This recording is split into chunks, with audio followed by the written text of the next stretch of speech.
Hello everybody! Welcome to your weekly angel card reading.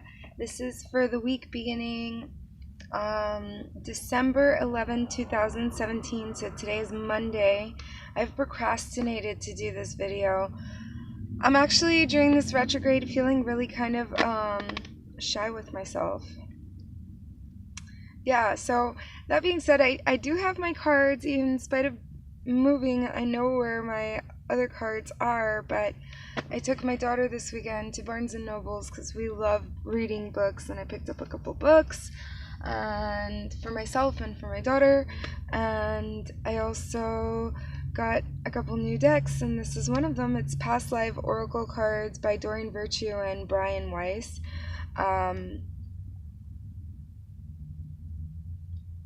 I figured it was a perfect time during this Mercury retrograde to use these cards and get the marbles out. I have not used these cards on anyone, so you guys are my guinea pigs.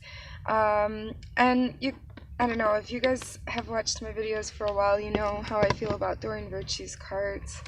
Even though I use them, I kind of turn them into my own, and a lot of the cards' meanings, like I was going through the book, and they don't so much resonate with me. Perhaps they do with you, so I'm going to read the meanings also.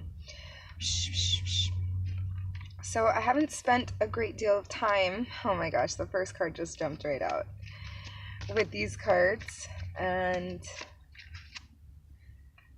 no, they're saying that's not it. That's funny, and it turned over for me. So these are past life cards, and they'll be relating to the issues, the past lives that are going to come up in this reading are the ones that are relating to the issues that we're going through currently in this Mercury retrograde, which is quite intense, might I add. I see a lot of people dealing with it in a non-harmonious way, and then I see a few people that are dealing with it in a harmonious way, but I say few, and I do mean few. So we have to, it's a good time to reflect, reconsider, reassess, redo, you know.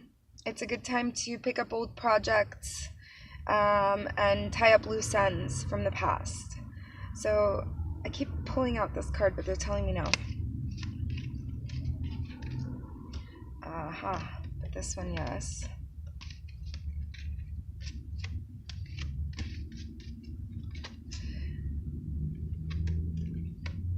Okay, and that one.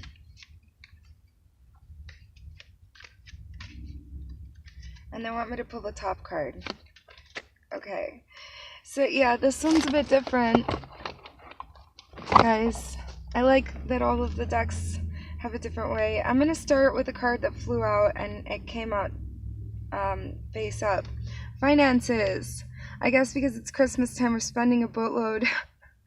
And so this is kind of like to do with, in our past lives, we had abundance of finances, you know, and now we're not seeing the abundance, and we're accustomed to the abundance and the excess and the limitlessness, if you will, of the finances.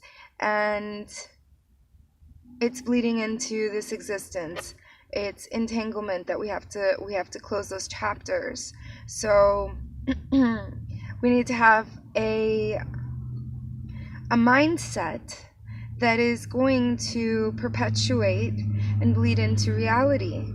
So last week I was talking about when you think that you're hungry, and you go and think what you're going to eat and what ingredients it's going to have, and then there you have it. It's actually physical, but it came from the thought realm. The same goes with our finances. If we regard our finances and we're like hoarding the last $20 that we have to our name, or you know, whatever it is, then it's not, you're going to live the exact existence that you're thinking, you know. So instead, I'm not saying splurge, but don't have that attitude. Have an attitude of like confidence, knowing that everything is going to be provided, and that you don't know where it's going to come from, but it's there already. Now let's turn to the meaning from the book. Oh my gosh, this reading is going to be long. So this is finances. Your relationship with money is being affected by your past life experiences. For instance, you may have had a lifetime of extreme poverty or even wealth. Many people struggle to save money because their other lifetimes involved communal wealth, where the covenant tribe or village provided for everyone's needs. In those lifetimes, there was no such thing as individual saving accounts or separate possessions. As a result, you may find that your finances are a perplexing and upsetting mystery. Your income may roller coaster up and down until you come to terms with the fact that you currently incarnated in a Western capitalistic society that operates on individualism. To heal the situation, understand that money is merely energy and can be used for good purposes or negative ones. Know that money in itself is neutral, and what you do with it is what matters. Act with the intention to help the world through charity and generosity. That is the noble virtue. So if you want more money, give your money. Alright, then we have, it goes this way. Wars and battles.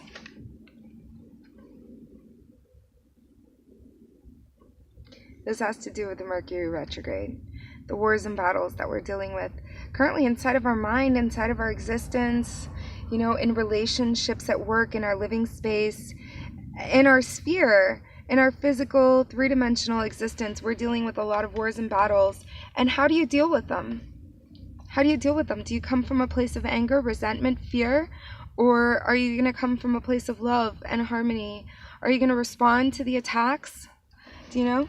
There's different ways of dealing with things. So let's see what the book tells us about wars and battles.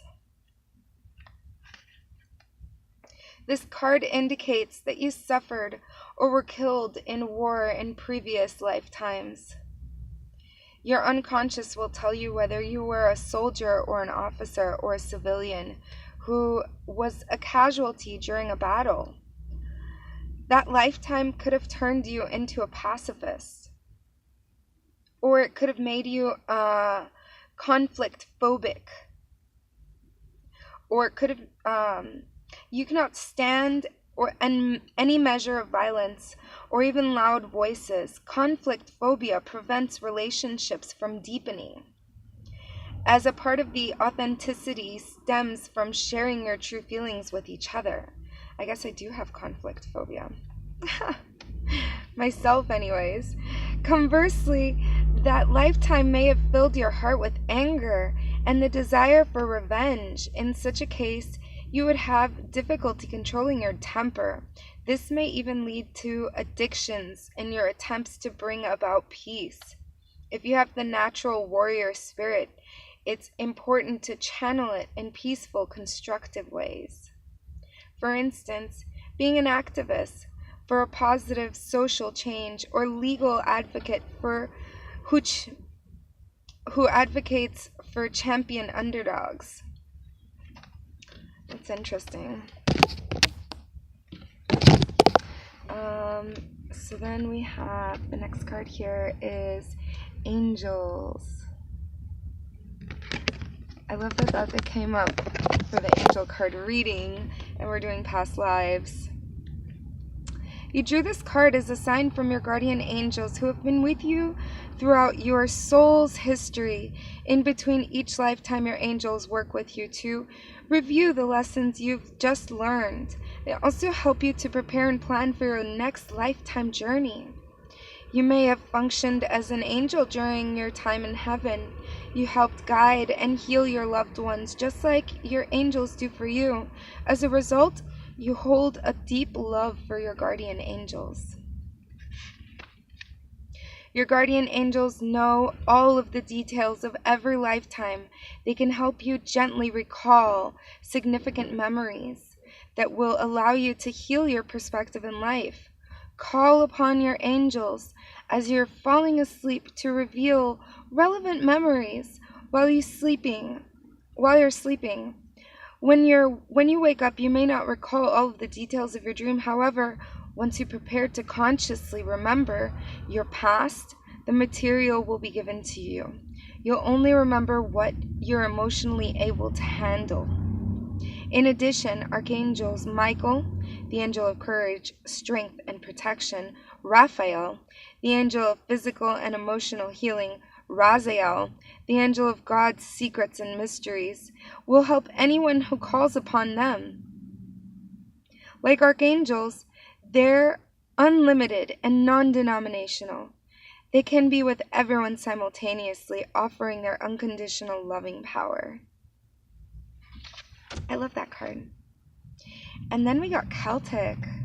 That's really interesting. So, Celtic. You drew this card. And by the way, I think this does have to do with the ancestral lineage too. But in past lives. You drew this card because you had a significant past lifetime in Celtic lands, and you continue to feel bonded to this culture. Perhaps you lived and visited the Isles of Ireland, Scotland, Wales, or England. If so, you may have had a sense of déjà vu, or being an Anglophile, a person who adores these cultures. You also fascinated with the Stonehenge and King Arthur's Camelot. You may have learned the old religion of the Celtic lands, which involved the use of healing herbs, gaining wisdom from oak trees. You could even be an ancient druid in disguise. Your connection to the elemental realm has made you love fairies, elves, and all fae. You also respect and love trees, especially oaks and willows. If you haven't already done so, schedule some visits to the ancient sacred areas of the United Kingdom and Ireland, exploring their stone circles, castles, and spiritual artifacts. Bleh. And it may trigger additional healing memories for you. Something to think about. I do find that very interesting, though, because I do feel that connection with several places, actually. So, everybody's got a different story to tell. Anyways, so the video is getting rather long, and I just want to wish you all a wonderful week filled with blessings. It is cold in Florida, so I'm wearing a sweater and a jacket and a shirt under my sweater. All kinds of layers in Florida, yeah, believe it or not. So have a great day. I love you all so very much. Stay warm. I love you. Love yourselves and love everyone around you. And, keep in mind that it is a Mercury retrograde, so don't go starting or rushing anything new. We'll go into the shadow phase towards the end of the month. It'll be the beginning of, the non-Mercury. So chill. It's okay. I love you. Love yourselves and love everybody around you. And if you haven't already done so, definitely click subscribe. Mwah!